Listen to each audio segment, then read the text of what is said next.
ওমর ইবনুল খাত্তাব রাদিয়াল্লাহু তাআলা আনহু ছিলেন ইসলামের দ্বিতীয় খলিফা। রাসূলুল্লাহ সাল্লাল্লাহু আলাইহি সাল্লাম তাকে ফারুক উপাধিতে ভূষিত করেন, অর্থাৎ সত্য মিথ্যার মধ্যে যিনি পার্থক্যকারী।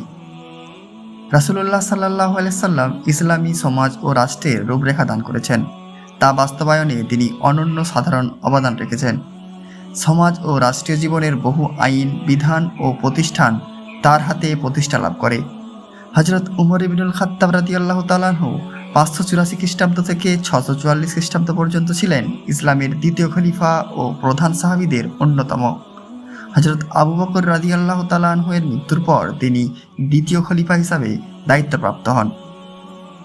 ওমর রাদিয়াল্লাহু তাআলা আনহু ইসলামের আইনের একজন অভিজ্ঞ আইনজ্ঞ ছিলেন। ন্যায়ের পক্ষাবলম্বন করার কারণে তাকে ফারুক উপাধি দেওয়া হয়, অর্থাৎ সত্য মিথ্যার পার্থক্যকারী। আমিরুল মুমিনিন উপাধিটি সর্বপ্রথম তার ক্ষেত্রে ব্যবহৃত হয়। ইতিহাসে তাকে প্রথম ওমর হিসাবেও উল্লেখ করা হয়। নামের মিল থাকার কারণে পরবর্তীকালের উমাইয়া খলিফা উমর বিন আব্দুল আজিজাকে দ্বিতীয় ওমর হিসাবে সম্বোধন করা হয়। সাহাবীদের মর্যাদার ক্ষেত্রে আবু বকর রাদিয়াল্লাহু তাআলা আনহুর পরে ওমরের অবস্থান। এছাড়াও তিনি ছিলেন আমাদের প্রিয় নবী হযরত মুহাম্মদ সাল্লাল্লাহু আলাইহি সাল্লামের শ্বশুর।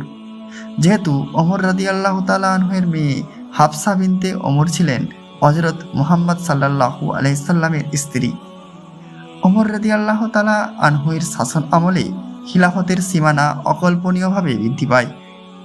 এ সময় সাসানীয় সাম্রাজ্য ও বাইজেন্টাইন সাম্রাজ্যের 2/3 মুসলিমদের নিয়ন্ত্রণে আসে। তার শাসন আমলে জেরুজালেম মুসলিমদের হস্তগত হয়। তিনি পূর্বের খ্রিস্টীয় রীতি বদলে ইহুদিদের জেরুজালেমের বসবাস ও উপাসনা করার সুযোগ দিয়েছিলেন। তার জীবনকর্মের উপর শিবলি নমনির রচিত আল ফারুক অন্যতম।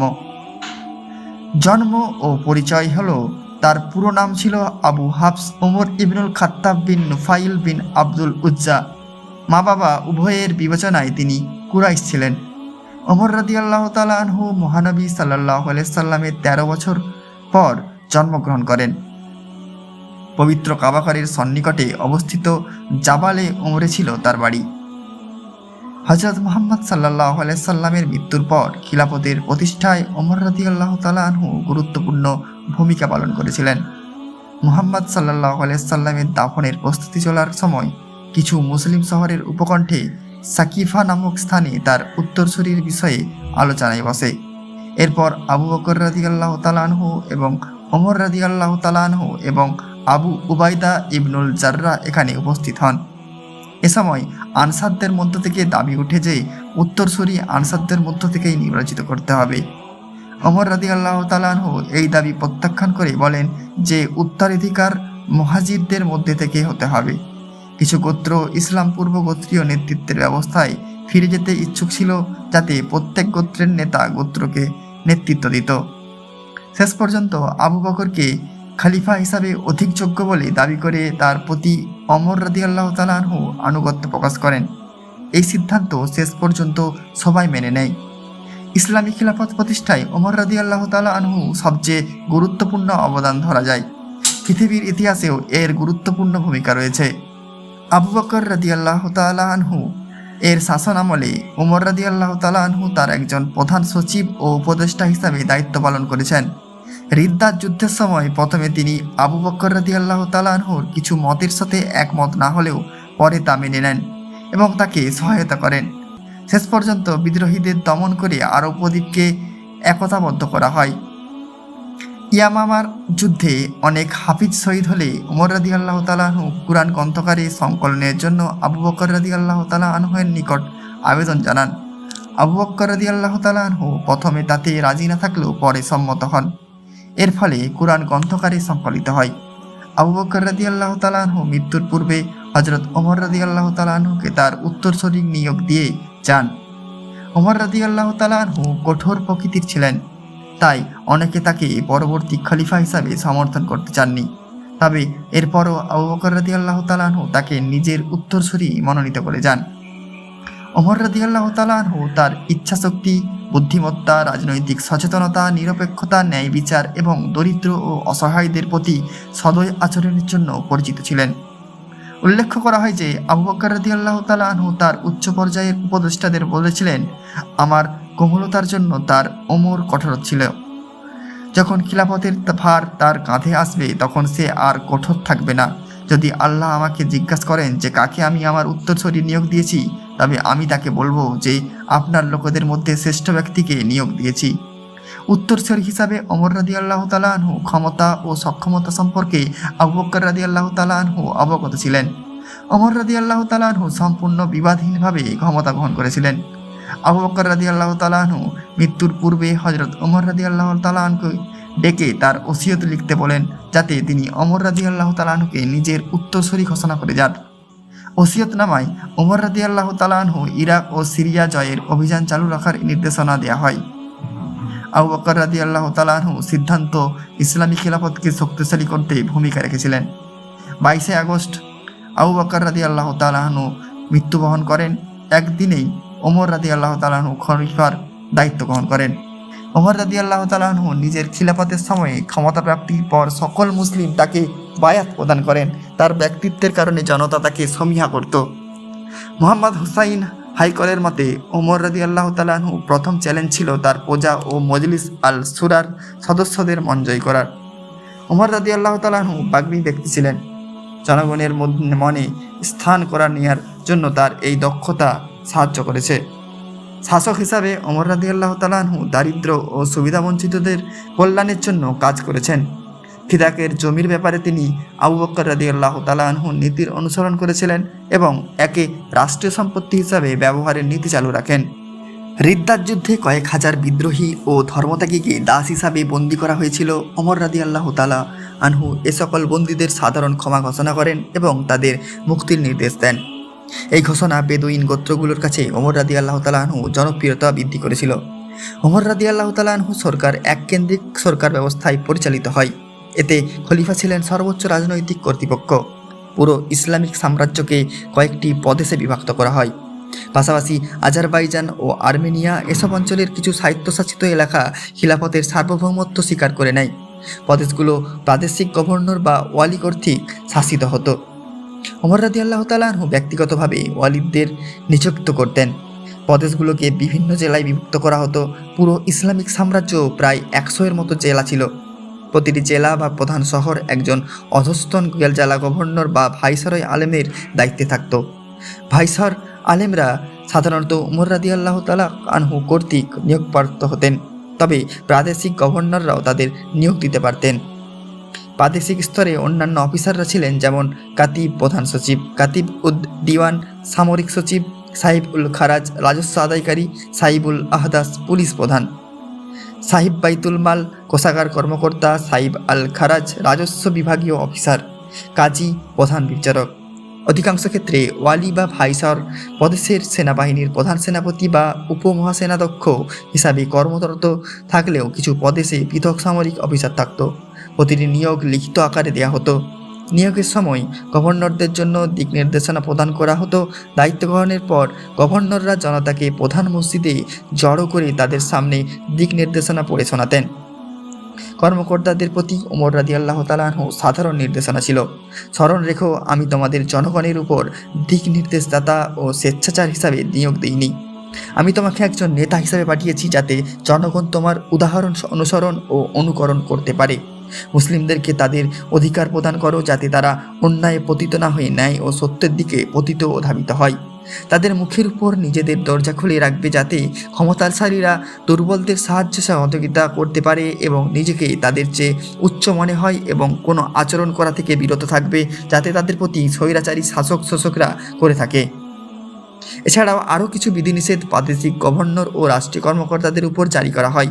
প্রধান কর্মকর্তাদেরকে হজের সময় মক্কায় আসতে হতো এবং এ সময় জনগণ তাদের বিরুদ্ধে যে কোনো অভিযোগ তুলতে পারত। দুর্নীতি রোধ করার জন্য ওমর তাদের কর্মকর্তাদের উচ্চ বেতন দিতেন। নিজ অঞ্চলে সেনাবাহিনীর সর্বোচ্চ প্রধান থাকা অবস্থায় গনিমতের সম্পদ ছাড়াও প্রাদেশিক গভর্নররা বার্ষিক 5 থেকে 7,000 দিরহাম করে পেতেন। কিছু ক্ষেত্রে ওমর রাদিয়াল্লাহু তাআলা আনহু পথপ্রদর্শকের ভূমিকা পালন করেছিলেন। হযরত ওমর রাদিয়াল্লাহু তাআলা আনহু সর্বপ্রথম পাবলিক মিনিস্ট্রি প্রথা চালু করেন, যেখানে সরকারি কর্মকর্তা ও সৈনিকদের রেকর্ড লিপিবদ্ধ করা থাকত।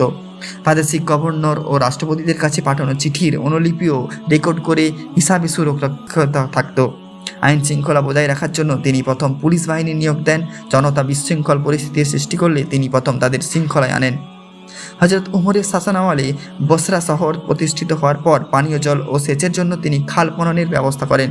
আল তাবারির বিবরণ অনুযায়ী শহর পরিকল্পনাধীন অবস্থান উতবা ইবনে গাজওয়ান প্রথম টাইগ্রিস নদী থেকে বসরা পর্যন্ত খাল খনন করেন।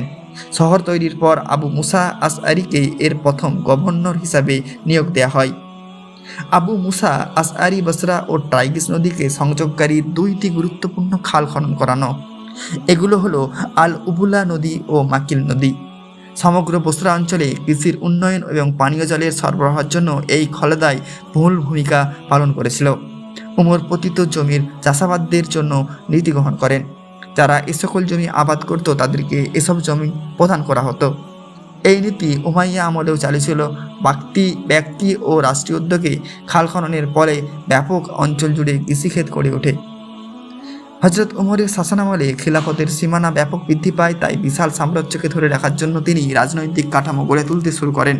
তিনি বেশ কিছু প্রশাসনিক সংস্কার সাধন করেন। তিনি নতুন বিজিত অঞ্চলে নতুন প্রশাসনিক গঠন করেন, যাতে কয়েকটি মন্ত্রণালয় এবং আমলাতন্ত্র ছিল। তার শাসনামলের বসরা ও কুফা শহরদ্বয় নির্মিত ও সম্প্রসারিত হয়।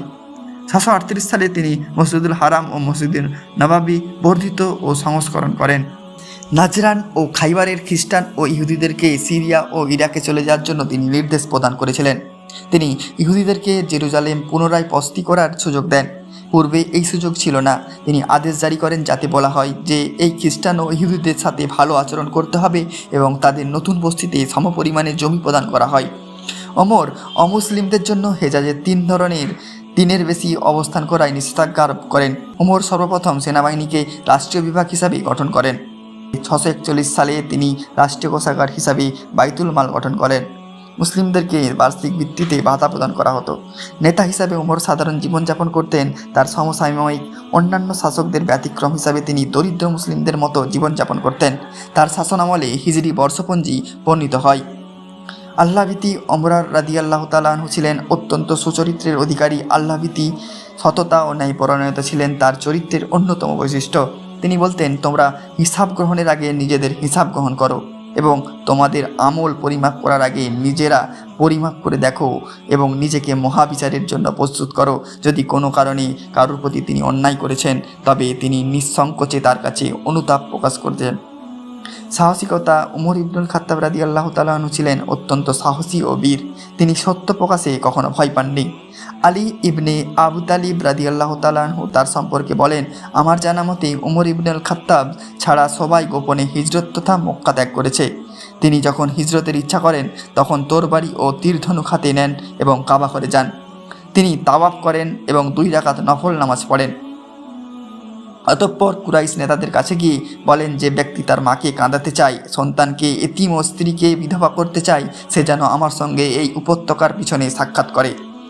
জ্ঞান ও প্রজ্ঞা হিসাবে মহানবী সাল্লাল্লাহু আলাইহি সাল্লামের সান্নিধ্যের বরকতে উমর ইবনুল খাত্তাব রাদিয়াল্লাহু তাআলা আনহু গভীর জ্ঞান ও প্রজ্ঞার অধিকারী হন। যুগশ্রেষ্ঠ মনীষীরা তাদের জ্ঞানের সাক্ষ্য দিয়েছেন। যেমন মুজাহিদ রহমতুল্লাহ আলাইহি বলেন, কোনো বিষয়ের মানুষের ভিতরে মতবিরোধ হলে তারা উমর রাদিয়াল্লাহু তাআলা আনহু কী করে সেদিকে লক্ষ্য রাখত এবং তারা সে অনুযায়ী আমল করত। আল্লামা সালবি রহমতুল্লাহ আলাইহি বলেন, যে ব্যক্তি বিচারের ক্ষেত্রে সুদৃঢ় মতামত গ্রহণ করে খুশি করতে যায়, সে যেন উমর রাদিয়াল্লাহু তাআলা আনহুর গ্রহণ করেন। আর আল্লামা ইবনুল মুসাইয়িব রহমতুল্লাহ আলাইহি বলেন, রাসূলুল্লাহ সাল্লাল্লাহু আলাইহি সাল্লামের পর আমি ওমর ইবনুল খাত্তাব রাদিয়াল্লাহু তাআলা আনহুকেই বেশি সবচেয়ে জ্ঞানী মনে করি। দান। মহান এই সাহাবী ছিলেন অত্যন্ত দানশীল ও দুনিয়া বিমুখ। তিনি রাসূলুল্লাহ সাল্লাল্লাহু আলাইহি সাল্লামের আহ্বানে সাড়া দিয়ে যুদ্ধের জন্য নিজের সমুদয় সম্পদের অর্ধেক দান করে দেন।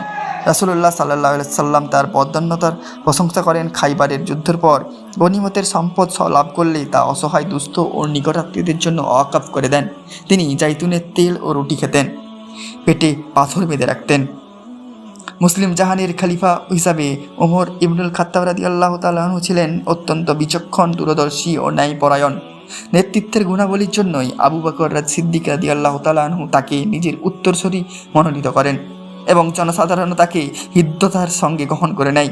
তিনি সমকালীন বিশ্ব সম্পর্কে সচেতন ছিলেন এবং রাষ্ট্র পরিচালনায় সমকালীন বিশ্বের প্রতি লক্ষ্য রাখতেন। যেমন তিনি রোমান সম্রাটের তুলনায় কম করে কর নির্ধারণ করেছিলেন এবং অক্ষমদের ক্ষমা করার নীতি গ্রহণ করেন, সামরিক জ্ঞানেও ওমর রাদিয়াল্লাহু তাআলা ছিলেন অতুলনীয়। তার রাজনৈতিক বিচক্ষণতা ও সামরিক প্রজ্ঞার কারণে স্বল্প সময়ে ইসলামী খিলাফতের সীমানা দূর দূরান্ত পর্যন্ত ছড়িয়ে পড়ে। তার শাসন আমলে সমগ্র শাম, মিশর ও পারস্যের বিস্তীর্ণ অঞ্চল ইসলামী খিলাফতের অন্তর্ভুক্ত হয়। রাষ্ট্রপ্রধান হিসাবে ওমর রাদিয়াল্লাহু তাআলার প্রবর্তিত কয়েকটি ব্যবস্থা ও প্রতিষ্ঠান হল প্রশাসনিক বিন্যাস। নতুন নতুন অধিদপ্তর ও বিভাগ খোলার মাধ্যমে তিনি প্রশাসনিক কার্যক্রমগুলোকে বিন্যস্ত করেন, যেমন শিক্ষা বিভাগ, অর্থ বিভাগ, পুলিশ ও নিরাপত্তা বিভাগ, বাজার পরিদর্শক বিভাগ। ইসলামের ইতিহাসে প্রথমবারের মতো ওমর ইবনুল খাত্তাব রাদিয়াল্লাহু তাআলা আনহু বাইতুল মাল বা রাষ্ট্রীয় কোষাগার প্রতিষ্ঠা করেন, যেন রাষ্ট্রীয় সম্পদ সংরক্ষণ করে তা বহুমুখী কল্যাণকর খাতে ব্যবহার করা যায়। ওমর রাদিয়াল্লাহু তাআলা আনহু এর আগে সাধারণত খলিফা ও তার নিযুক্ত ওয়ালি বা গভর্নর বিচার কার্য সম্পাদন করতেন, কিন্তু তিনি বিচার বিভাগকে পৃথক করে এবং নির্দিষ্ট শর্তের ভিত্তিতে বিচারক নিয়োগের বিধান করেন। ওমর রাদিয়াল্লাহু তাআলা আনহু কৃষি ও খাদ্য উৎপাদনের উপর বিশেষ গুরুত্ব আরোপ করেন এবং ইসলামে খিলাফতের বিভিন্ন স্থানে একাধিক খাল ও নালা খনন করেন। তিনি পৃথক ইসলামী বর্ষ হিসাবে হিজরি সন প্রবর্তন করেন। রাসূলুল্লাহ সাল্লাল্লাহু আলাইহি সাল্লামের মদিনায় হিজরতের বছরকে ভিত্তি হিসাবে গ্রহণ করার এই নাম হিজরি সন রাখা হয়। জিলহজ 23 হিজরি তিনি মদিনায় একজন আত্মাইর হাতে শহীদ হন। আল্লাহর ইসলামের এই মহান খলিফার উপর রহমতের বৃষ্টি বর্ষণ করুক, আমিন।